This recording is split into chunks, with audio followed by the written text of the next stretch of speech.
Good morning, students. This is sixth part of chapter Human Health and Disease. Today we are going to discuss about autoimmunity. The first topic is autoimmunity. So, what is basically autoimmunity? You can understand from the term itself also. Autoimmunity. It is the power of the body that deals with the protection of the body from foreign agents. Basically, it is a memory-based acquired immunity. ये एक memory based acquired immunity है जो higher vertebrates के अंदर होती है, जिसमें क्या एबिलिटी है हमारी बॉडी की फॉरेन ऑर्गेनिजम्स को डिफ्रेंशिएट करने की। हमारी बॉडी में अगर कोई फॉरेन ऑर्गेनिज्म या फिर फॉरेन सेल आ जाता है तो उसको हमारी बॉडी डिफ्रेंशिएट करती है फ्रॉम द सेल्फ सेल, कि हमारा सेल कौन सा है और फॉरेन सेल कौन सा है, इससे बॉडी हमारी डिफ्रेंशिएट करती है। लेकिन अभी भी हमें इसका बेसिस के बारे में ज़्यादा क्लैरिफिकेशन नहीं है। इसके बारे में दो चीज़ें हमको समझनी होगी। सबसे पहली बात, one is higher vertebrate can distinguish foreign molecule as well as foreign organism. पहली बात तो हमें ये समझनी है कि जो हायर वर्टिब्रेट्स हैं वो foreign molecules and foreign organism को डिफ्रेंशिएट कर सकते हैं। मीन्स कि हमारी बॉडी में अगर कोई फॉरेन सेल आ गया या फॉरेन ऑर्गेनिज्म आ गया तो हमारी बॉडी इसको डिफ्रेंशिएट कर लेगी। Second thing is, two, sometime due to genetic and other unknown reason the body attack self cells. कई बार हमारी जो बॉडी है खुद के सेल्स को ही अटैक कर देती है, कोई जेनेटिक डिफेक्ट के कारण या फिर कुछ अदर अननोन रीज़न के कारण।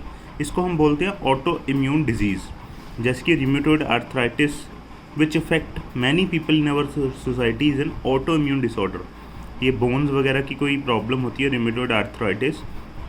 इसमें क्या होता है, हमारी बॉडी के जो सेल्स हैं वो खुद के सेल्स को ही नुकसान पहुंचाना शुरू कर देते हैं।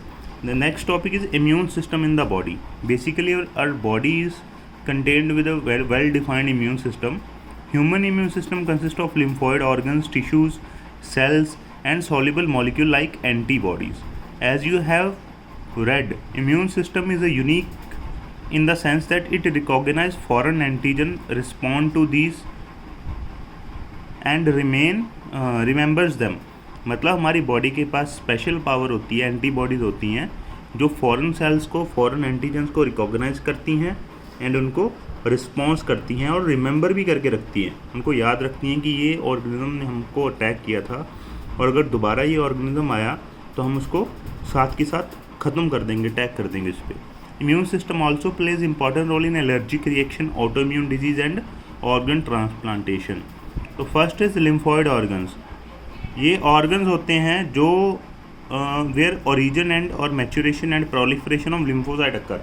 ये ऐसी ऑर्गन्स होते हैं लिम्फॉइड ऑर्गन्स, यहाँ पर हमारे लिम्फोसाइट्स की ओरिजिन होती है, मतलब बर्थ होता है, मैच्योरेशन होती है एंड प्रोलिफरेशन होती है, मतलब डेवलपमेंट होती है। Primary lymphoid organ are bone marrow and thymus where immature lymphocyte differentiate. जो हमारा प्राइमरी लिम्फॉइड ऑर्गन है वो है bone marrow and thymus. Immature lymphocyte यहाँ पर डिफ्रेंशिएट होते हैं, मतलब जो इमेच्योर लिम्फोसाइट हैं यहाँ पर आकर अपना काम सौंप लेते हैं कि हमने क्या काम करना है और हमने क्या काम करना है। ये डायग्राम भी देख सकते हो लिम्फ ऑर्गन्स, लिम्फ नोड्स का। ये यहाँ पे लिम्फ नोड्स है हमारी पूरी बॉडी में डिवाइड होती हैं। ये थाइमस ग्लैंड है हमारे फ्रंट में प्रेजेंट होता है चेस्ट कैविटी के पास, एंड लिम्फेटिक वेसल्स हैं जो हमारी पूरी बॉडी में फैली हुई हैं। After maturation the lymphocyte migrate to secondary lymphoid organ like spleen, lymph node, tonsil, Peyer patches of small intestine and appendix. कहते हैं मैच्योरेशन के बाद जो लिम्फोसाइट हैं हमारे, मतलब WBCs हैं, वो अदर ऑर्गन्स के पास शिफ्ट हो जाते हैं, जैसे कि spleen, lymph node, tonsil, Peyer patches वगैरह। सेकेंडरी लिम्फोसाइट ऑर्गन्स क्या करते हैं, लिम्फोसाइट को इंट्रैक्शन की जगह प्रोवाइड करते हैं जहाँ पर हमारे लिम्फोसाइट जो है एंटीजन के साथ इंटरेक्ट करते हैं। मतलब हमारी बॉडी में अगर कोई फॉरेन एजेंट आ रहा है तो यहाँ पे उनकी रिएक्शन होगी, आपस में मिलेंगे और अटैक कर देंगे हमारी बॉडी के सेल्स। किस पे अटैक कर देंगे, एंटीजन पे, फॉरेन एंटीजन पे, which then proliferate to become effector cell, जहाँ पर फिर वो इफेक्टर सेल बन जाते हैं। इसमें लोकेशन दिखाई हुई है डायग्राम में काफ़ी तरह के हमारे लिम्फ ग्लैंड्स की। Bone marrow. अब बोन मैरो क्या है, मेन लिम्फॉइड ऑर्गन है where all blood cells include lymphocyte are produced. सारे हमारे आरबीसी, डब्ल्यूबीसी, लिम्फोसाइट ये सारे कहाँ प्रोड्यूस होते हैं? बोन मैरो के अंदर। बोन मैरो बेसिकली हम किसको कहते हैं? दो हमारे जो बोन्स का जो जोड़ है, हड्डियों का जोड़ होता है, उसको हम बोन मैरो कह देते हैं। जैसे कि हमारे बैक बोन है जो, उसके अंदर बहुत सारी बोन मैरो है। हमारे घुटने हैं, हमारे मतलब एल्बो है, ये सभी हमारे बोन मैरोस का काम करते हैं एक तरीके से। The thymus is a lobed organ located near the heart and beneath the breast bone. Thymus हमारा एक लोब्ड ऑर्गन है जो हमारे हार्ट के पास होता है एंड ब्रेस्ट बोन के नीचे होता है। Thymus quite large at the time of birth. Birth के टाइम में काफ़ी बड़ा होता है, लेकिन जैसे जैसे हमारी एज बढ़ती है तो इसका साइज छोटा होता जाता है, क्योंकि जब हम छोटे होते हैं तब हमें ज़्यादा इम्यूनिटी की ज़रूरत होती है, तो ये तब बड़ा होता है और एज के साथ ये छोटा होता जाता है। Bone marrow and thymus provide micro environment for the development and maturation of T lymphocyte. Spleen is large bean-shaped organ. It mainly contains lymphocyte and phagocyte. It acts as a filter of blood by trapping blood-borne microorganism. जो spleen है ये filter का काम करता है, ये blood को filter करता है। जो माइक्रो ऑर्गेनिज्म होते हैं ब्लड के अंदर, ये उसको अपने पास रख लेता है और उनको किल कर देता है। Spleen also has a large reservoir of erythrocyte. Erythrocyte होते हैं हमारे आरबीसीज, यहाँ पे आरबीसी भी बहुत होते हैं। Lymph node are small solid structure located at different point along the lymphatic system. Lymph node serves to trap the micro organism और other organism which happen to get into the lymph and tissue fluid. Antigen trapped in the lymph node are responsible for the activation of lymphocyte present there and cause the immune response.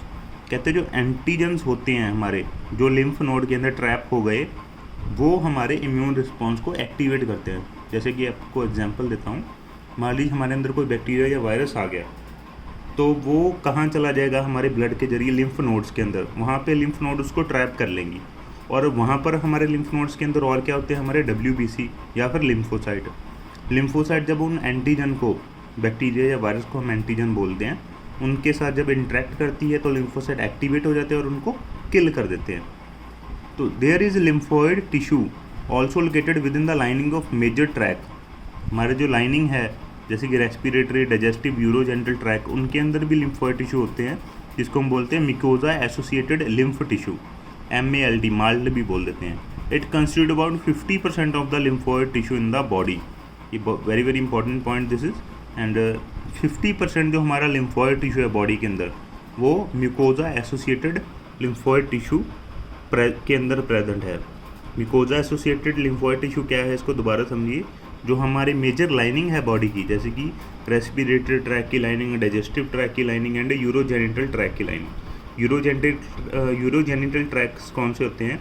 यहाँ से हम urine pass करते हैं, and और जो हमारे जो gametes हैं, स्पर्म्स एंड एग्स, वो पास होते हैं, उसको बोलते हैं यूरोजेनिटल ट्रैक। उनकी जो लाइनिंग है, कवरिंग है, उसके अंदर भी बहुत सारे लिम्फोइड ऑर्गन्स प्रेजेंट होते हैं, उसको बोलते हैं म्यूकोजा एसोसिएटेड लिम्फोइड टिश्यू।